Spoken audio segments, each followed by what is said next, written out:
I thought it was just another late night at the office. But the quiet hours I shared with her changed everything. I didn't expect to stay late at the office that night. The fluorescent lights above gave off that faint, almost lonely hum, the kind that makes every sound echo a little longer than it should. By then, most of my coworkers had already gone home, leaving behind the usual clutter of empty coffee mugs, half-finished notes, and the silence that only offices at night can carry. I thought I was the only one left, until I noticed the faint glow coming from the corner office. Her office. My boss. She was still there, her figure outlined against the glass wall, head bent over a stack of papers. For some reason, the sight of her in that quiet space felt different. During the day, she was always polished, decisive, commanding every room she entered. But now, with her blazer draped over the back of her chair and her blouse sleeves rolled up, she looked almost human, softer, more real. I tried to focus on the report in front of me, but my eyes kept drifting toward her door. I could hear the occasional rustle of paper, the clink of her pen, and once, a quiet sigh that carried across the empty floor. It was the kind of sound you'd never hear in the middle of a busy workday. Too personal, too unguarded. When she finally stepped out of her office, I startled like I'd been caught staring. Even though she hadn't looked at me yet, she walked toward the coffee machine, running her fingers through her hair, which had slipped from its usual neat style. Strands framed her face in a way I had never seen before. She pressed the button for coffee and, noticing me at my desk, gave a small, surprised smile. "You're still here?" she asked, her voice carrying lightly across the room. I nodded, clearing my throat. "Deadline tomorrow. Thought I'd finish it tonight." She chuckled softly, shaking her head. "You're too young to be ruining your nights with paperwork." Something in the way she said it wasn't scolding, it was almost concerned. That caught me off guard. She wasn't just my boss in that moment. She was a woman noticing me, acknowledging me beyond the role I played at my desk. The coffee machine beeped, and she took her cup, inhaling the steam before turning back toward her office. For a brief second, her eyes lingered on mine. Just a glance, but long enough for my pulse to skip. I went back to typing, pretending to be absorbed in the numbers on the screen, but the atmosphere had shifted. The silence wasn't heavy anymore. It felt charged, alive, like something was waiting in it. That was the first time I realized. Staying late at the office might mean more than just finishing work. I was still glued to my screen when I heard soft footsteps approaching again. This time they didn't pass by, they stopped at my desk. I looked up, and there she was, holding 2 steaming mugs of coffee. "I thought you could use one too," she said, setting the cup down beside my papers. For a second, I froze. She didn't have to do that. She was the boss, the one everyone tried to impress, the one who didn't have time for small gestures. Yet here she was, offering me coffee in the quiet of an almost empty office. "Thank you," I managed, wrapping my hands around the mug. The warmth seeped into my fingers, grounding me. She leaned lightly against the edge of my desk, her own cup in hand. "So," she began, her tone lighter than I'd ever heard it. "Why do you work this hard?" I blinked, unsure how to answer. "I guess I don't want to fall behind. I feel like I need to prove myself." Her lips curved into a knowing smile. "You remind me of me. Years ago, I used to stay late almost every night. I thought the longer I worked, the faster I'd earn respect. But respect?" She paused, swirling the coffee in her cup. "It comes when you least expect it." I studied her face as she spoke. Without the shield of daytime formality, she looked younger somehow, softer, though the weight of responsibility was still there in her eyes. "What made you stop?" I asked quietly. She chuckled, a sound that carried both humor and a hint of regret. "Life made me stop. I realized one night that the office lights would always be here, but moments outside of these walls." She trailed off, and for the first time, her gaze seemed far away, like she was remembering something or someone. For a moment, I wondered what stories hid behind that silence. Who had she loved? What had she given up? I wanted to ask, but instead, I just nodded, sipping the coffee she had given me. The taste was strong, almost bitter, yet somehow comforting. The minutes stretched on, but they didn't feel like work anymore. She asked me about my family, my hobbies, what I really wanted beyond the desk and deadlines. I found myself answering honestly, forgetting she was my boss, forgetting the hierarchy that usually stood between us. At one point, she laughed at something I said, a genuine, unrestrained laugh that made me look at her differently. Not as my superior, not as the unreachable figure at the head of the table, but as someone real. The office, once cold and sterile, now felt alive, warmed by her presence. It wasn't just the coffee we shared.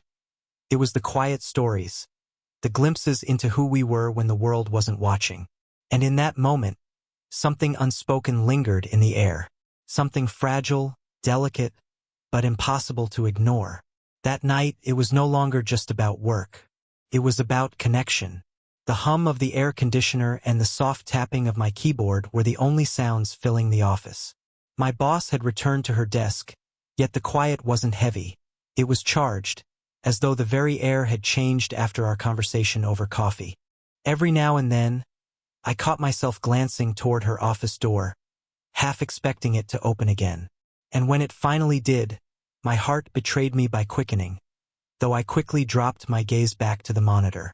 "Mind if I sit here for a while?" she asked, appearing at my cubicle with her mug in hand. Her question startled me. She didn't have to ask. She could have sat anywhere. But she chose here, beside me. "Of course," I said, sliding a stack of papers aside. She settled into the chair across from me, close enough that the faint scent of her perfume reached me.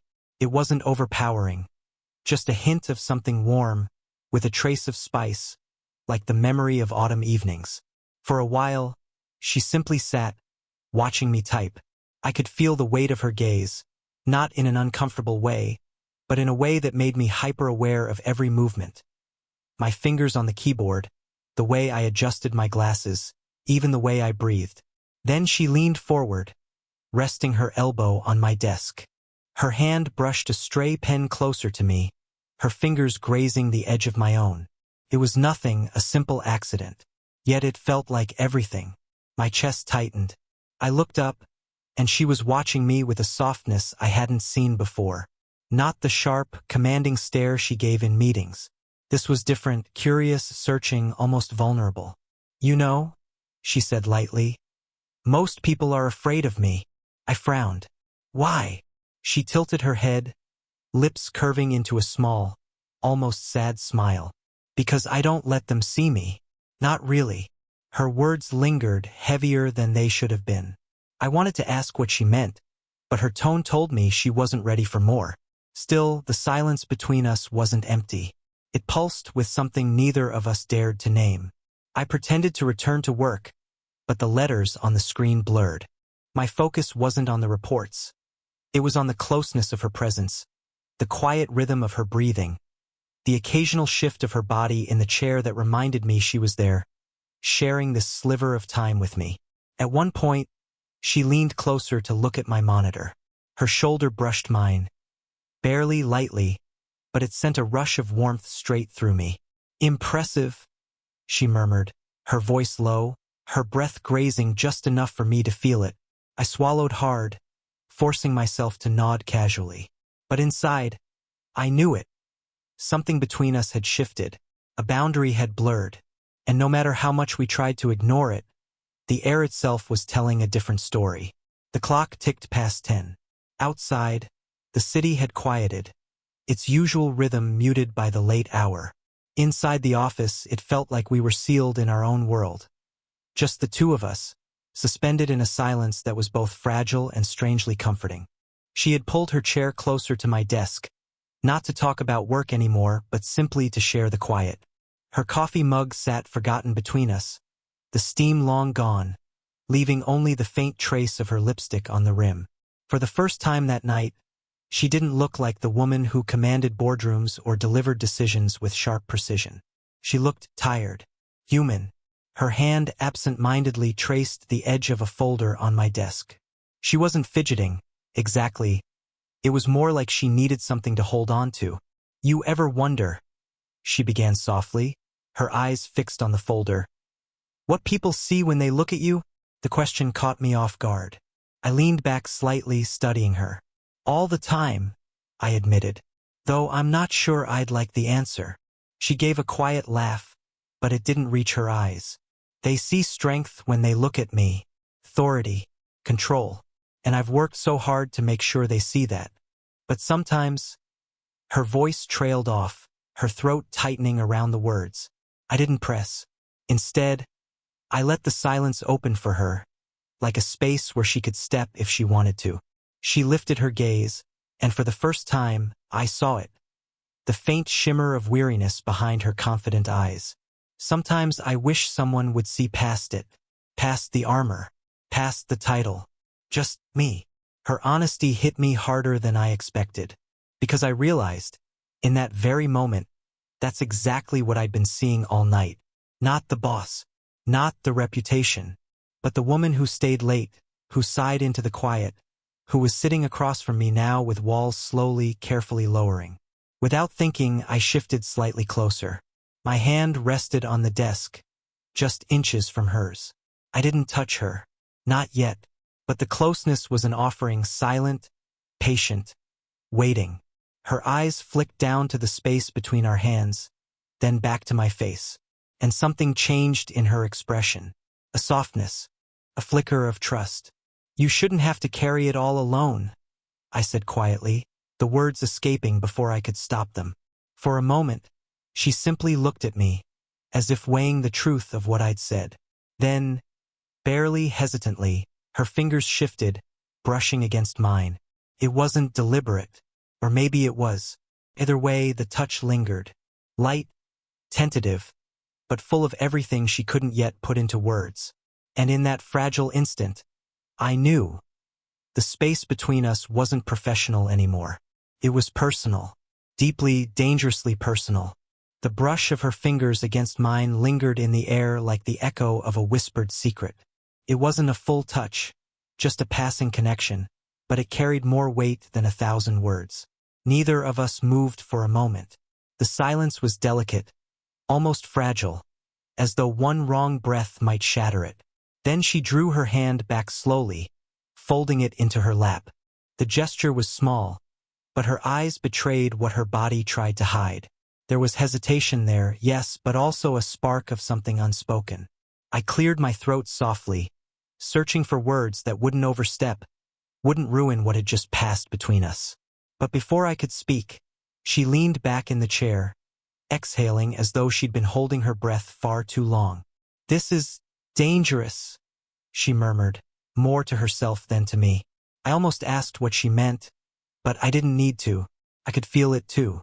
The invisible lines that had always been there, the unspoken rules of workplace, of age, of roles, suddenly felt paper-thin. And somehow we were both already stepping across them.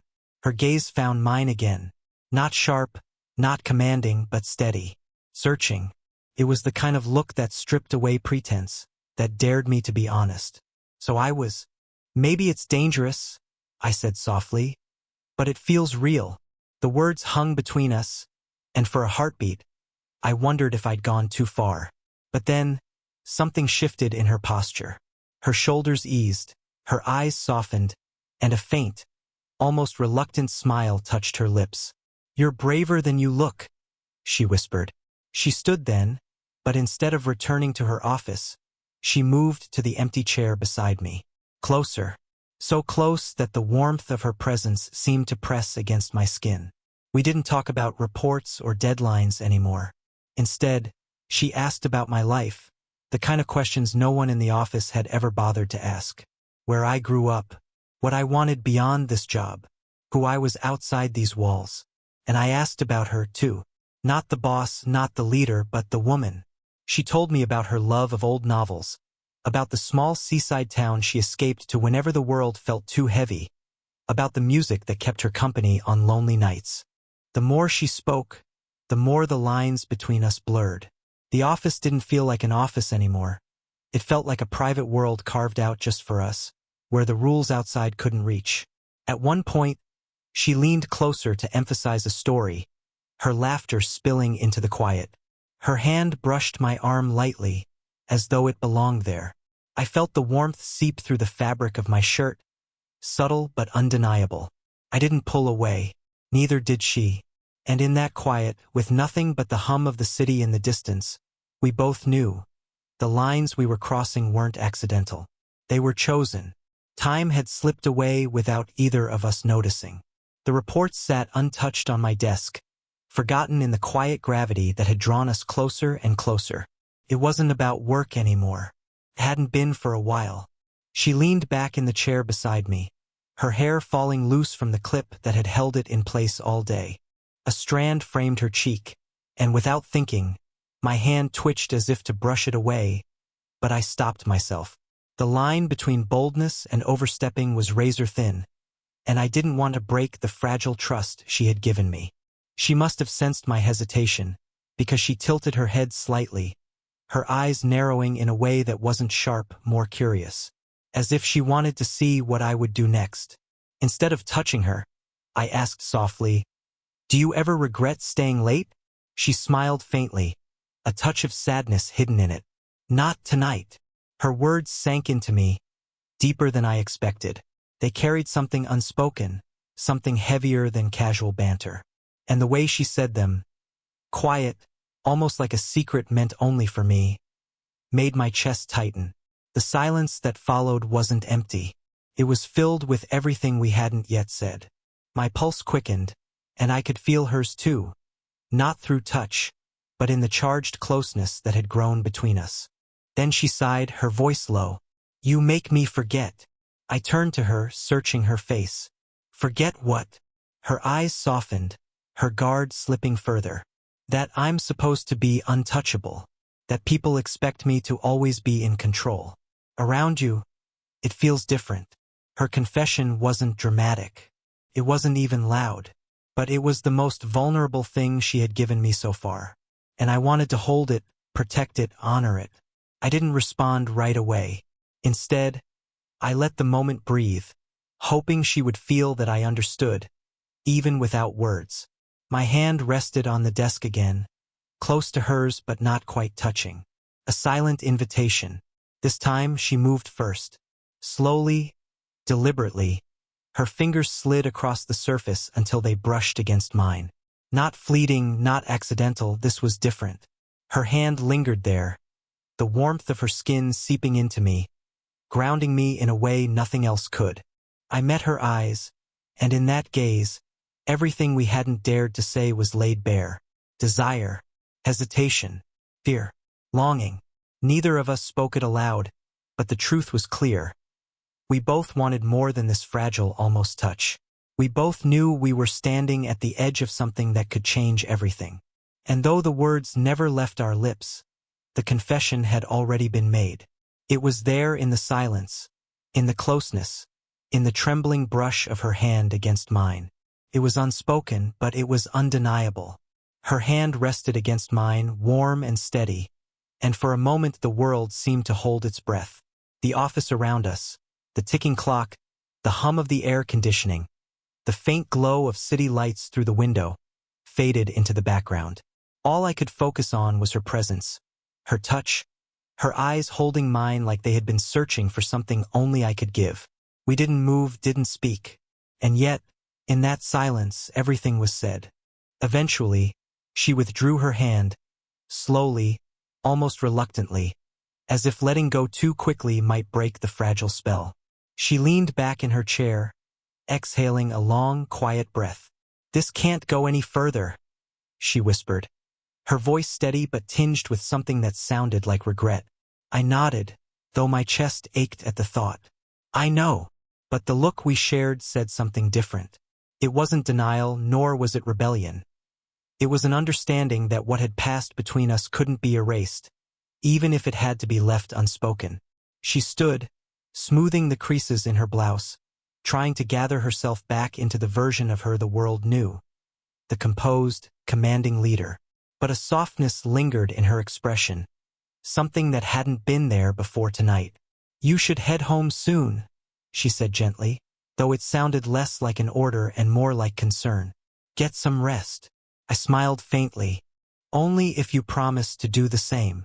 Her lips curved into a small smile, genuine, almost playful, but shadowed with unspoken weight. She reached for her coffee mug, now cold, and shook her head softly. Tonight, I think I'll finally sleep. As she walked back toward her office to gather her things, I watched her silhouette against the dim light. There was no rush in her steps, no walls rebuilt, just a quiet, lingering pause before she disappeared into her space. I packed my bag slowly, deliberately, wanting to stretch the last moments of this night as far as they would go. When she emerged again, she had her coat draped over her arm and her keys in hand. She paused at the edge of my desk, her gaze meeting mine one last time. "Thank you," she said softly. "For what?" I asked. "For seeing me."